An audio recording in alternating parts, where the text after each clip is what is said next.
Hello students, this is Professor Shrenik Shah. In this video, we are going to learn an application of Wheatstone network which is known as meter bridge.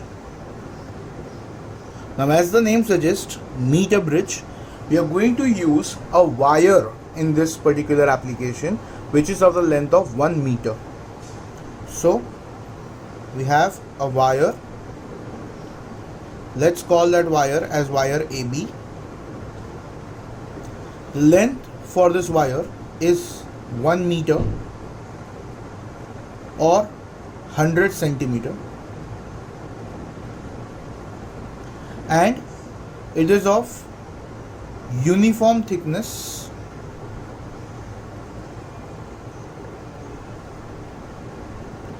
and material,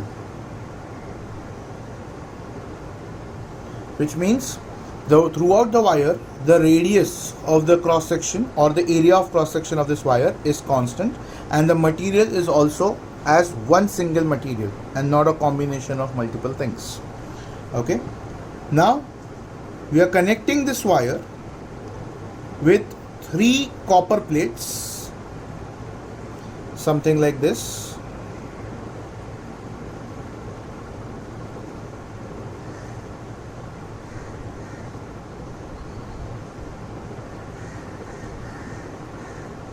As you can see, the 3 copper plates, out of which 2 are L-shaped and 1 is a single horizontal plate. Now why we use this, you will understand in a quite a small amount of time. So if you pay attention over here, we get 2 gaps in this part, and we can have connections at these points. Over here the wire is already coiled to the end of the copper plate. Now we can say we can have an unknown resistance connected over here as say X, and a rheostat connected over here having a resistance say R. Now we connect a wire at this junction with a galvanometer, and the other end of the galvanometer is connected to a jockey. I hope you remember and know jockey. Jockey is an instrument which we used in potentiometer also. Okay, so we can tap that jockey on the wire AB at any point. Now if you understand, if we tap this jockey say at this point like this, we can say we get a point P where the entire wire is divided into 2 parts, AP and PB. So let's call the resistance of AP as RAP and the resistance of PB as RPB.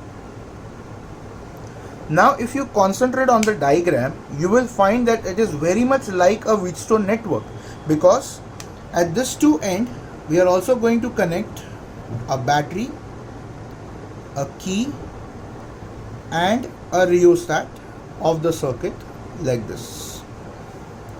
So if I compare this with the Wheatstone network which we have learned, we'll get point A and point B over here connected by a battery, a key and a rheostat. Between AB we have a wire which is actually 2 resistance, so which we can draw it like this.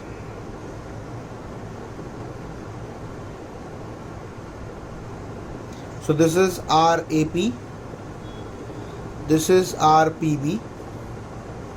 Then we have X as one resistance and R as another resistance in the upper branch, and we are going to ignore the resistance of the copper plates because we are using thin copper plates. So this is the resistance X and this is the resistance R. And if you concentrate between X and R and RAP and RPB, we have a galvanometer connected over here.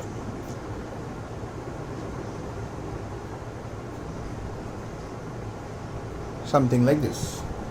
So now if you check, it's nothing but a Wheatstone network, and which means if we have this point P on the special case, I hope you remember the special case where current through the galvanometer is 0.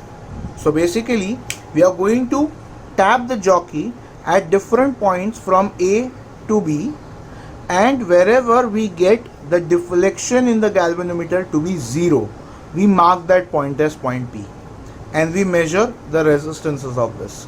Now it's quite difficult to measure the resistance of the wire just from the wire itself, right?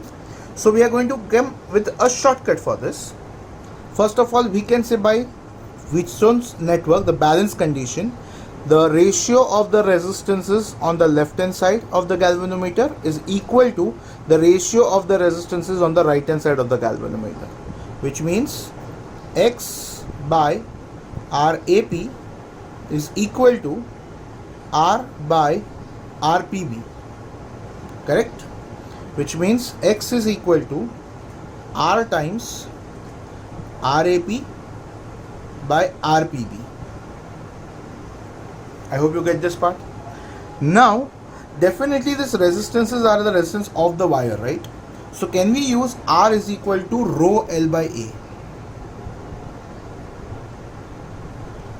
Can I say for both the resistances the wire is the same, which means the resistivity is the same?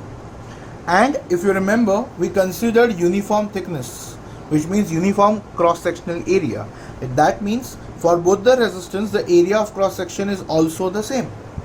And that provides us that the resistance is directly proportional to the length, which means I can just replace the resistances with the length.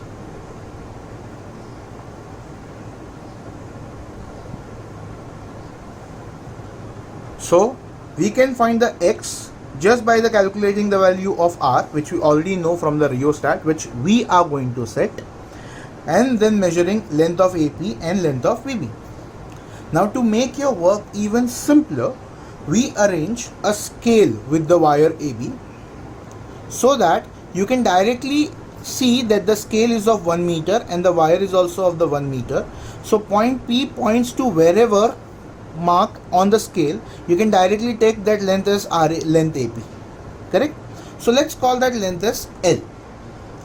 Can I say if this length AP is L, which we can call it as a balancing length now, can I say the remaining part is total minus L, and that is 100 minus L? So that means I can write LAP as the balancing length L and LPB as 100 minus L. So you just need to measure this L, that too just from viewing on the scale which is attached below the wire. So you see the marking at point P, whatever marking you get, take it as L, substitute it over here and get the value of L by 100 minus L, multiplied by the known resistance R to find the unknown resistance X.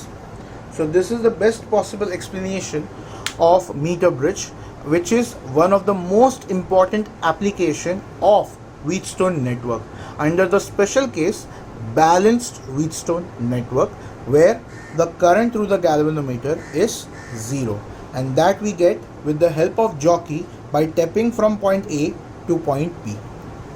I hope you understood the concept of meter bridge and